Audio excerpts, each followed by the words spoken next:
नमस्कार. मी उज्ज्वला पाटील. मी आता थोडंसं असं सुरू करते आहे की शिवाजी महाराजांवर जे रणजित देसाईंनी लिहिलेलं कादंबरी आहे किंवा खूप आपलं माझ्या जिव्हाळ्याचं पुस्तक आहे, ग्रंथ, ज्याला श्रीमान योगिनी आपण जाणतो. त्याच्यातले मी काही उतारे वाचून दाखवणार आहे. ते माझ्या अत्यंत आवडीचे आहेत, कारण मी धरमपेठ शाळेत नोकरी करत असताना मी ऑफ पिरियड्समध्ये मुलांना ते वाचून दाखवायचे आणि ते अतिशय सुंदर आहे. त्यातून आपल्याला शिवाजी महाराजांचं चरित्र, शिवाजी महाराजांचं जीवन आणि जिजाबाता, दादोजी कोंडदेव या सगळ्यांचे स्वभाव आणि या सगळ्यांचं मनात असणारी राष्ट्रभक्ती, देशभक्ती आणि देशासाठीचं, स्वातंत्र्यासाठीची जाज्वल्य अशी ऊर्जा आपल्याला दिसते आणि ती आपल्याला हळूहळू ज्ञात होत जाते. तर मी हळूहळू एक एक एक एक उतारा वाचून दाखवणार आहे. नक्की ऐका, तुम्हालाही आवडेल. वाड्याच्या पुढच्या चौक सदरेवर राजे एकटेच बसले होते. मागे मासाहेब उभ्या होत्या. त्या केव्हा आल्या हे शिवबांना कळलं नाही. जिजाबाईंनी विचारलं, राजे एवढं टक लावून काय पाहता? नजर न काढता राजे म्हणाले, मासाहेब, मुंग्या किडा पकडून नेत आहेत, ते पाहतोय. मग त्यात काय एवढं बघायचं? केवढा मोठा किडा आहे, मगापासून पाहतोय. किडा जिवंत आहे, सुटण्यासाठी धडपडतोय, पण छोट्या मुंग्यांपुढं काही चालत नाही. चारी बाजूंनी जेर केलंय त्याला. मित्रांनो, लक्षात येत आहे का? शिवाजी महाराज इतक्या लहानपणापासून हा विचार करत होते की आपल्या देशामध्ये जे आक्रांत आले होते, जे मुघल आले होते, जे निजाम आले होते, जे बाकीचे लोक आले होते, ज्यांनी आपल्यावर जुलूम, जबरदस्ती, गुलामगिरीमध्ये आपल्याला लोटलं होतं, ते एकटे दुकटेच होते. त्यांना आपण सगळ्या हिंदू राष्ट्रांनी, हिंदू राजांनी मिळून जर मारलं असतं, पकडलं असतं, तर त्यांना आपण जेर केलं असतं, करू शकलो असतो, हे सुचवत आहेत जणू. जिजाबाईंचं उत्तर आलं नाही. राजांनी मागे पाहिलं. जिजाबाई आत गेल्या होत्या. राजांची नजर दरवाजाकडे गेली. एक इसम येत होता. सावळा, उंचापुरा, चेहरा तुकतुकीत होता. डोळ्यात हसू होते. काढणी बांधली तर श्वासाबरोबर तुटेल अशी छाती होती. गुडघ्यापर्यंत धोतर होतं. अंगात भरड्या वस्त्राची बंडी होती. बंडीचा दावा खांदा फाटून तिच्या चिंध्या झाल्या होत्या. खांदा जखमी होता. रक्ताचे ओघळ पंजापर्यंत येऊन हातावर वाळले होते, पण वेदनेचा लवलेशही चेहऱ्यावर नव्हता. हातातली जाडजूड भरीव काठी पेलीत तो आत आला. त्याने चौकात नजर टाकली. शिवाजीला पाहताच मुजरा करून तो म्हणाला, राम राम. शिवाजीराजांचा हाच वाडा नव? होय का? काम होतं, वरती ये, राजांनी फरमावले. आ? शांतपणे राजे म्हणाले, वरती ये. बिचकत तो इसम वर आला. बैस. पण बैस म्हणतो ना.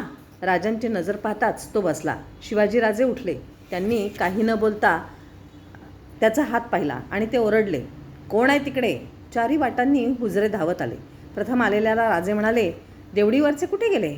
जा, वैद्यांना ताबडतोब बोलावून आणा. नोकर गेला. राजांनी विचारले, नाव काय तुझं? भीमा. लवार आहे मी.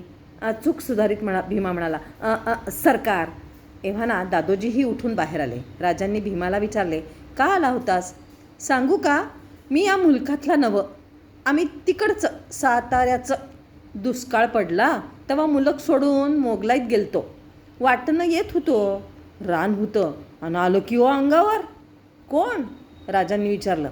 लांडगं व चुकलो, सरकार. मग 3 होते. आड रानात एकटा माणूस म्या. हातात निस्ती काठी. करणार काय? घेतलं देवाचं नाव आणि मोहरा आल्यावर हाणली की काठी. ते धूळ मागं कोलमडलं. उरलेलं मागं ठिसकत सरकलं. परजनावर भारी तसंच उठलं आणि घेतली उडी. डाव्या रट्ट्यानं रेठीपातूर बावळा काढला बडव्यानं. डोसकच फिरलं.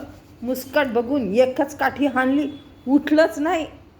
आणि दुसरे लांडगे मोरक्या पडल्यावर कशाला राहत्यात? राजे कौतुकानं ऐकत होते. त्यांना गंमत वाटत होती.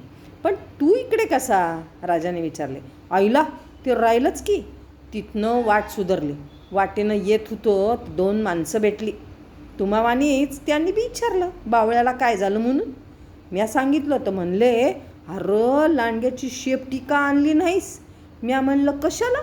तर ते म्हणले, अरे येड्या, लांडगा मारला आणि शेपटी दावली तर शिवाजीचा बामण बक्षीस देतो. साऱ्यांची नजर दादोजींच्याकडे गेली. दादोजी हसत होते. भीमा सांगत होता, परमुलखाचा म्या, मला काय ठाव? तसंच माघारी गेलो आणि शेपटी आणली. ही घ्या. म्हणत कमरेला खोवलेली झुपकेदार शेपटी त्यानं समोर टाकली. लांडग्याचा उपद्रव थांबविण्यासाठी दादोजींनी ही बक्षिसाची प्रथा ठेवली होती हे साऱ्या मावळात प्रसिद्ध होतं. वैद्य आले. त्यांनी भीमाच्या जखमेला औषधं लावली.